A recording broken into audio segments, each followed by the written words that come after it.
World History students. This is Mr. Everton, and this is another video in Unit 5. This one's all about the Enlightenment.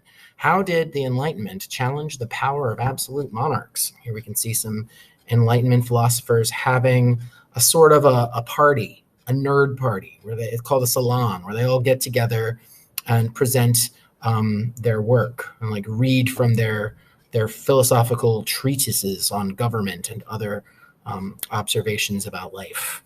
So yeah, the Enlightenment is all about a bunch of nerds getting together and having some thoughts. But those thoughts are actually really important. And where did the Enlightenment come from?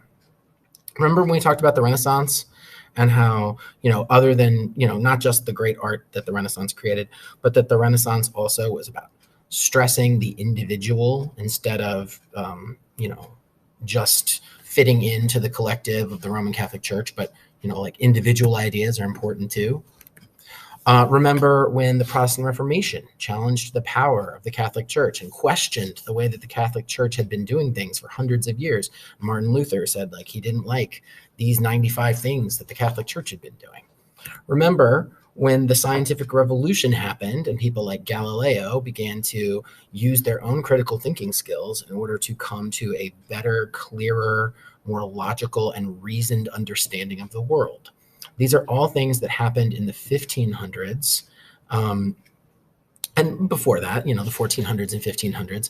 And now we're looking at the 1600s and 1700s, and we're talking about the Enlightenment, which comes directly out of those previous things. Sometimes this is called the Age of Reason, reason like thinking, coming up with logical conclusions, using your critical thinking skills. It's an intellectual movement. All of these people pictured here, Descartes, Voltaire, others, were very thoughtful people, and they would write down their thoughts about life and government in books, and then other people would read them and then write responses. And while that might sound very dry and very boring, it actually ended up leading to lots of wars where many people were killed. So what starts off as boring books written by old white men with wigs leads to lots of shooting people with muskets. So it turns interesting. I think it's interesting anyway.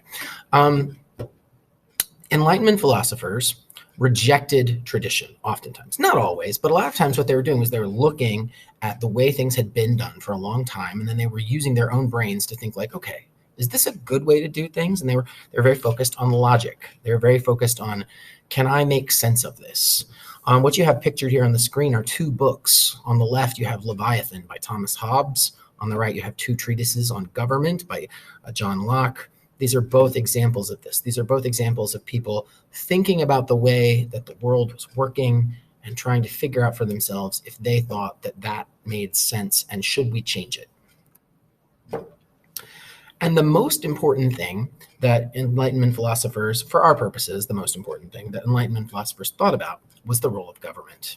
Here we have Louis XIV in a different picture from what you've seen before, looking very salty, I would say.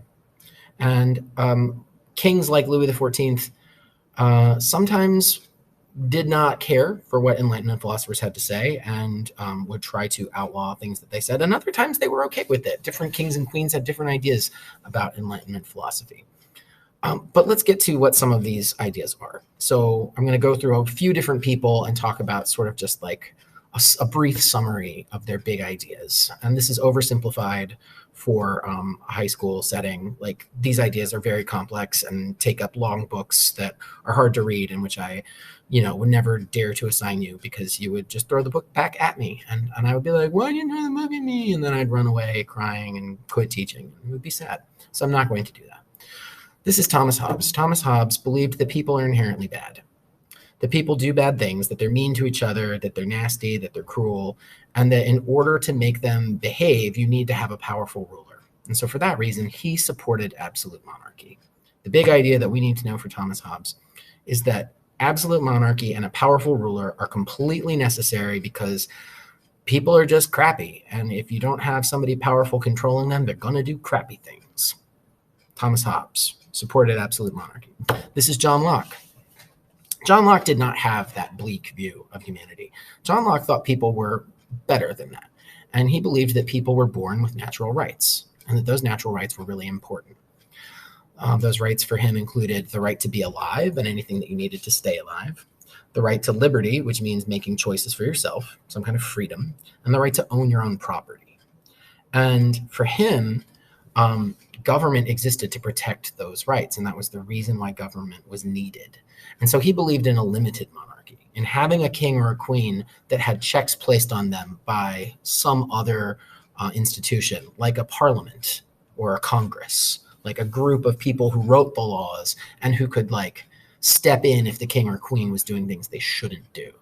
And John Locke said that if the government was doing a bad job protecting people's rights, then it was okay for the people to overthrow it. That was an extreme case, but like if the government was bad and not helping people, then overthrowing it was what you needed to do because government wasn't doing its job, it should go.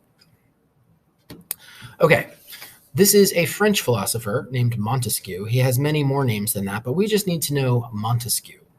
Montesquieu gets credit for coming up with the idea of the separation of powers, which is very popular in American high schools because the American government has a separation of powers. He believed that no part of the government should be too powerful. So like absolute monarchs like Louis XIV would come up with the laws, he would execute the laws, he would find people guilty of not following the laws, he did all the things for himself.